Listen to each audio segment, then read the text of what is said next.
ಭಕ್ತಿಯೊಂದಿಗೆ ಕಾರ್ತಿಕ ದೀಪೋತ್ಸವ ಆಚರಿಸಿದಾಗ ಮಾತ್ರ ದೀಪೋತ್ಸವದ ನಿಜವಾದ ಅರ್ಥ ತಿಳಿಯುತ್ತದೆ ಎಂದು ಪಾಲನಹಳ್ಳಿ ಮಠದ ಡಾಕ್ಟರ್ ಶ್ರೀ ಸಿದ್ದರಾಜು ಮಹಾಸ್ವಾಮೀಜಿಗಳು ಅಭಿಪ್ರಾಯಪಟ್ಟರು. ನೆಲಮಂಗಲ ವಿಧಾನಸಭಾ ಕ್ಷೇತ್ರ ವ್ಯಾಪ್ತಿಯ ಸೋಲೂರು ಹೋಬಳಿಯ ಪಾಲನಹಳ್ಳಿ ಮಠದಲ್ಲಿ ಶ್ರೀ ಶನೇಶ್ವರ ಸ್ವಾಮಿಯ ದೀಪೋತ್ಸವ ಹಾಗೂ ರಂಗಗೀತೆ ಕಾರ್ಯಕ್ರಮಕ್ಕೆ ಚಾಲನೆ ನೀಡಿದರು. ಒಂದೆಡೆ ಪಾಲನಹಳ್ಳಿ ಶ್ರೀಗಳು ಗಾಯನ, ಮತ್ತೊಂದೆಡೆ ದೀಪೋತ್ಸವದ ಜೊತೆಗೆ ದೇವರ ಉತ್ಸಾಹ ಸಹ ಜರುಗಿದೆ. ಸನಾತನ ಭಾರತದ ಪರಂಪರೆಯಲ್ಲಿ ದೀಪಕ್ಕೆ ವಿಶೇಷ ಸ್ಥಾನವಿದೆ. ಅಮಾವಾಸ್ಯೆ ದೀಪೋತ್ಸವ ಹಿನ್ನೆಲೆಯಲ್ಲಿ ಶನೇಶ್ವರನಿಗೆ ತೈಲಾಭಿಷೇಕ, ಪರಮೇಶ್ವರನಿಗೆ ರುದ್ರಾಭಿಷೇಕ ಆಯೋಜಿಸಿದ್ದೇವೆ. ದೇಹ ಮತ್ತು ಪ್ರಕೃತಿ ಒಂದೇ ನಾಣ್ಯದ ಎರಡು ಮುಖಗಳು. ನವೆಂಬರ್ ಚಳಿಯ ಜೊತೆ ದೇಹದಲ್ಲಾಗುವ ಬದಲಾವಣೆಗೆ ದೀಪ ಪೂರಕವಾಗಿದೆ. ಅಲ್ಲದೆ ಪೌರಾಣಿಕ ರಂಗಕಲೆ ನಿಜವಾದ ಗಂಡು ಕಲೆಯಾಗಿದೆ. ಇದರ ಭಾಗವಾದ ರಂಗಭೂಮಿ ಚಟುವಟಿಕೆಯ ರಂಗಗೀತೆ ಕಾರ್ಯಕ್ರಮ ಆಯೋಜಿಸಿದ್ದೇವೆ ಎಂದರು. ಇವತ್ತಿನ ದಿವಸದಲ್ಲಿ ಈ ಒಂದು ಅಮಾವಾಸ್ಯೆ ದೀಪೋತ್ಸವದ ಕಾರ್ಯಕ್ರಮವಾಗಿ ಬೆಳಗ್ಗೆಯಿಂದ ಶನೇಶ್ವರನ ಅಭ್ಯಂಜನಾದಿಗಳು ಮತ್ತು ಪರಮೇಶ್ವರನ ರುದ್ರಾಭಿಷೇಕ, ಜೊತೆಯಲ್ಲಿ ದೀಪೋತ್ಸವ, ರಂಗಗೀತೆ ಕಾರ್ಯಕ್ರಮ ಮತ್ತು ಉತ್ಸವ, ಈ ಕಾರ್ಯಕ್ರಮಗಳನ್ನೆಲ್ಲ ನಾವು ಹಮ್ಮಿಕೊಂಡಿದ್ದು. ಏನು ಹೇಳಕ್ಕೆ ಇಷ್ಟಪಡ್ತೀವಿ ಸ್ವಾಮೀಜಿ ಭಕ್ತರಿಗೆ ಈ ಒಂದು ಕಾರ್ತಿಕ ಮಾಸ ಅಂತ? ನೋಡಿ, ನಮ್ಮ ಭರತಖಂಡದ ಅಚ್ಚುಕಟ್ಟಿನ ವ್ಯಾಖ್ಯಾನದಲ್ಲಿ ಸಂಸ್ಕೃತಿ, ಸಂಸ್ಕಾರ ಮತ್ತು ಇವೆಲ್ಲವೂ ಕೂಡ ಯಾವತ್ತೂ ಕೂಡ ಈ ಕಾರ್ತಿಕ ಮಾಸ ಬರ್ತಕ್ಕಂಥದ್ದು ನವೆಂಬರಲ್ಲಿ ಬರುತ್ತೆ. ಡಿಸೆಂಬರ್ನಲ್ಲಿ ಯಾವತ್ತೂ ಕೂಡ ಶೂನ್ಯ ಮಾಸ, ಧನುರ್ಮಾಸ ಪ್ರಾರಂಭವಾಗುತ್ತೆ.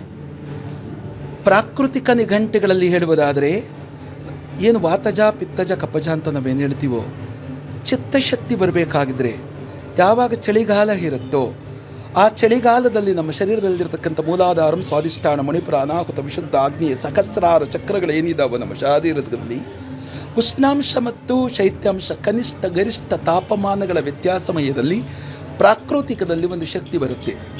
ಮಳೆಗಾಲವು ಮುಗಿದೋಗಿ ಚಳಿಗಾಲ ಬಂದಂತಹ ಸಂದರ್ಭದಲ್ಲಿ ಭೂಮಿಯ ಶಕ್ತಿಯು ಕುಗ್ಗುತ್ತಾ ತನುವಿನ ಶಕ್ತಿ, ಚಂದ್ರನ ವ್ಯಾಖ್ಯಾನ ರೂಪಗಳು ಬರುತ್ತೆ.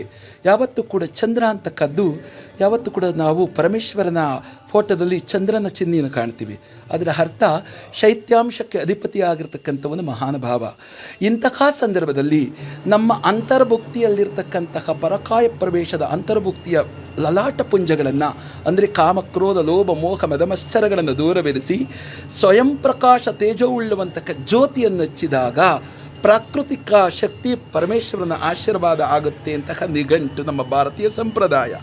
ಮಾಡಿದಾಗ ನಮ್ಮ ಅಂತರದಲ್ಲಿರುವಂತಹ ಭಗವಂತನ ಚೈತನ್ಯ ಸ್ವರೂಪಗಳು ಬಂದು ನಮ್ಮಲ್ಲಿರುವ ಅರಿಷಡ್ಡುಗಳು ದೂರವಾಗಿ ಅಂಧಕಾರದ ಕಗ್ಗತ್ತಲಿನಿಂದ ಬೆಳಕಿನ ಮಾರ್ಗಕ್ಕೆ ಕೊಂಡೊಯ್ಯುವ ಮಾರ್ಗದರ್ಶಿನಿ ಆಗಿರ್ತಕ್ಕಂತಹ ತಮೋಗುಣಗಳಲ್ಲಿರ್ತಕ್ಕಂತಹ ಪರಮೇಶ್ವರನ ಆಶೀರ್ವಾದ ಲೋಕಕ್ಕೆ ಬಿಂದು ಆಗಿರ್ತಕ್ಕಂತಹ ಶಕ್ತಿಗಳ ಸಂದೇಶವಾಗಿ ಸಾರಲಿ ಎನ್ನುವುದೇ ಕಾರ್ತಿಕ ಮಾಸದಲ್ಲಿ ವಿಶೇಷವಾಗಿ ಜ್ಯೋತಿಯನ್ನು ಬೆಳಗಿಸಿ ನಮ್ಮಲ್ಲಿರ್ತಕ್ಕಂತಹ ಹರಿಷಡ್ವರ್ಗಗಳನ್ನು ದೂರವಿರಿಸಿ ಅಂತರದಲ್ಲಿರ್ತಕ್ಕಂತಹ ಭಗವಂತನ ಸಾಕ್ಷಾತ್ಕಾರ ದ್ವೀಪಮಯವನ್ನು ನಾವು ಕಾಣುವುದಕ್ಕೋಸ್ಕರವಾಗಿ. ಏಕೆಂದರೆ ಎಲ್ಲರ ಆತ್ಮದಲ್ಲೂ 18 ಗ್ರಾಮ್ ತೂಕ ಇರತಕ್ಕಂತಹ ಒಂದು ಜ್ಯೋತಿ ಇರದೆ, ಆ ಜ್ಯೋತಿಯನ್ನು ಪ್ರಕಾಶಗೊಂಡಾಗ ಜಗತ್ತು ಕತ್ತಲಿಂದ ಬೆಳಕಿನ ಕಡೆಗೆ ಬರುತ್ತೆ ಎನ್ನುವಂತಹ ಉದ್ದೇಶಕ್ಕೋಸ್ಕರವಾಗಿ ದೀಪೋತ್ಸವವನ್ನು ಆಚರಿಸ್ಕೊಂಡು ಬಂದಿರತಕ್ಕಂಥದ್ದು ಸನಾತನ ಪರಂಪರೆಗಳು.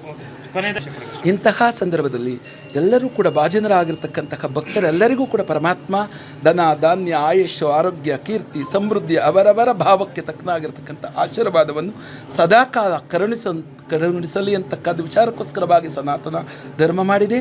ಅದಕ್ಕೋಸ್ಕರವಾಗಿ ನಾವು ಧಾರ್ಮಿಕ ಮತ್ತು ಆಧ್ಯಾತ್ಮಿಕ ಚಿಂತಕರಾಗಿ ಇಂತಹ ಒಂದು ಕಾಂಕಾರಿಗಳನ್ನು ಮಾಡಿದಾಗ ನಮ್ಮಲ್ಲಿರುವಂತಹ ಅನೇಕ ಅರಿಷಡ್ಡುಗಳು ದೂರವಾಗಿ ಧನ, ಧಾನ್ಯ, ಸಂಪತ್ತು, ಕೀರ್ತಿ, ಸಮನ್ವಯ ಎಲ್ಲ ಶಕ್ತಿಗಳು ಮಾನವ ಕುಲಕ್ಕೆ ಕಲ್ಯಾಣವಾಗಲಿ ಅಂತ ನಾವು ಭಗವಂತನಲ್ಲಿ ಪ್ರಾರ್ಥಿಸೋಣ.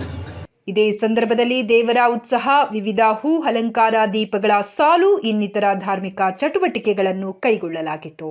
ಈ ವೇಳೆಯಲ್ಲಿ ಬೆಂಗಳೂರಿನ ಆಧ್ಯಾತ್ಮಿಕ ವಿಶ್ವವಿದ್ಯಾನಿಲಯದ ಕುಲಪತಿಗಳಾದ ಡಾಕ್ಟರ್ ಹರೀಶ್, ಉದ್ಯಮಿ ಪ್ರಮೋದ್ ಮಧುಶಂಕರ್, ಬಿಜಾಪುರದ ಭೀಮಾಶಂಕರ್ ಪಾಟೀಲ್, ಸಮಾಜ ಸೇವಕ ನಾಗೇಂದ್ರ, ಮಂತ್ರಾಲಯ ಮಠದ ಕಾರ್ಯದರ್ಶಿ ಭೀಮೇಶ್ ಭಟ್ಟರು, ಎಲ್ಎನ್ ಸ್ವಾಮಿ, ಮಠದ ಆಡಳಿತ ಮಂಡಳಿಯ ವಿಶ್ವನಾಥ್, ಪವನ್ ಕುಮಾರ್, ಮಂಜುನಾಥ್, ರಾಘವೇಂದ್ರ, ಕಲಾವಿದರಾದ ಕೊಡಗಿ ಬೊಮ್ಮನಹಳ್ಳಿ ರವಿ, ಹಾರ್ಮೋನಿಯಂ ಮಾಸ್ಟರ್ ಮಂಜುನಾಥ್, ತಬಲಾ ಮನೋಜ್, ನಟರಾಜು, ಲಕ್ಷ್ಮಿ ಇನ್ನಿತರರು ಉಪಸ್ಥಿತರಿದ್ದರು.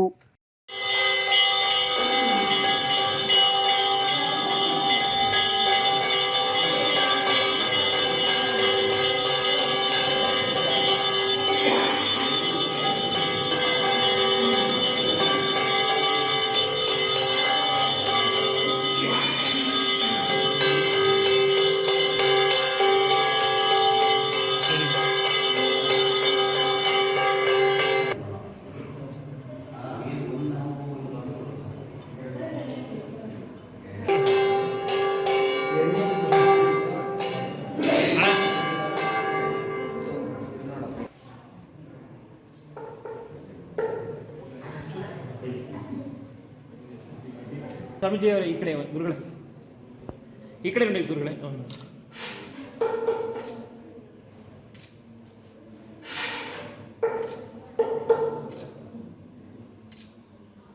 ಓಕೆ ಗುರು.